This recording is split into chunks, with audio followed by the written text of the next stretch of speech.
ఈ ఏడాది శ్రీ పరభవ నామ సంవత్సరం ఉగాది వేడుకలు రాజకీయ వర్గాలు పెను సంచలనానికి తెరలేపాయి. తాడేపల్లి ప్యాలెస్లో ఏర్పాటు చేసిన పంచాంగ శ్రవణ కార్యక్రమం ముగిసిన తర్వాత ఇప్పుడు ఏపీ రాజకీయాల్లో ఒకటే చర్చ నడుస్తుంది. ఉగాది పచ్చడి రుచి చూడకముందే పంతులు గారు చదివిన పంచాంగం జగన్మోహన్ రెడ్డి దంపతులను కోలుకొని షాక్ ఇచ్చిందని గుసగుసలు వినిపిస్తున్నాయి. సాధారణంగా ఉగాది రోజున జ్యోతిష్యులు ఇచ్చే రిపోర్ట్ కార్డులో గ్రహ గతులు అనుకూలంగా ఉంటాయని వినాలని ఎవరైనా కోరుకుంటారు. కానీ ఈసారి సీన్ రివర్స్ అయింది. సిద్ధాంతి గారు జగన్ జాతకాన్ని విశ్లేషించి చెప్పిన మాటలు బాంబు పేల్చినట్లు ఉన్నాయి. రాబోయే కాలంలో రాజకీయంగా ఎదురు దెబ్బలు తగిలే అవకాశం ఉందని ఆయన సూచించినప్పుడు అక్కడ ఉన్న వారంతా ఒక్కసారిగా షాక్కు గురయ్యారు. ముఖ్యంగా జగన్మోహన్లో స్పష్టమైన మార్పు కనిపించింది. ఎప్పుడూ చిరునవ్వుతో కనిపించే ఆయన ఈ అంచనాలు వినగానే ఒక్కసారిగా గంభీరంగా మారిపోయారు. పక్కనే ఉన్న భారతిరెడ్డి కూడా ఈ ప్రతికూల ఫలితాలను విని తీవ్ర అసహనానికి లోనట్లు ఈ దృశ్యాలు చెబుతున్నాయి.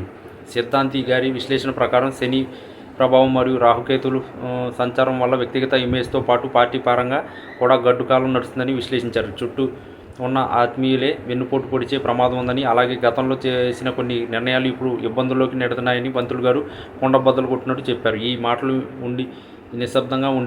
మాటలు వింటున్నప్పుడు జగన్ మరియు భారతి ఒక్కసారి మొహాలు ఒకరు చూసుకుంటూ నిశ్శబ్దంగా ఉండిపోయారు. ఈ సమయంలో వారి ముఖంలోని రంగులు మారడం అక్కడి కెమెరాలో స్పష్టంగా రికార్డ్ అయ్యాయి. జాతక చక్రం ప్రకారం ఈ ఏడాది అంతా కోర్టు కేసులు మరియు ప్రతిపక్షాల నుంచి తీవ్రమైన ఒత్తిడి ఉంటుందని భవిష్యవాణి వినిపించింది. పంతులు గారు చెబుతున్నంతసేపు జగన్ భారతి ఇద్దరు చాలా అసౌకర్యంగా కనిపించారు. నిజానికి ఉగాది రోజున అంతా శుభం జరుగుతుందని ఆశిస్తే ఇలాంటి షాకింగ్ న్యూస్ వినాల్సి రావడం వైసీపీ శ్రేణులను కూడా ఆందోళనకు గురి చేస్తుంది. గతంలో కూడా జ్యోతిష్యులు పలు రకాలుగా అంచనాలు వేసినప్పటికీ ఈసారి పంచాంగ శ్రవణంలో నేరుగా జగన్ జాతకం గురించి ఇట్లాంటి వ్యాఖ్యలు చేయడం రాజకీయంగా పెద్ద దుమారమే రేపుతుంది. గ్రహాలు అనుకూలంగా లేవని, రాజకీయ ప్రయాణంలో మరిన్ని సవాళ్లు ఎదురవుతాయని పంతులు హెచ్చరించినప్పుడు జగన్ కళ్ళలో ఒక రకమైన నిరాశ కనిపిస్తూనే భారతీ రెడ్డి ముఖం మాడిపోయినట్లుగా కనిపించింది. ఈ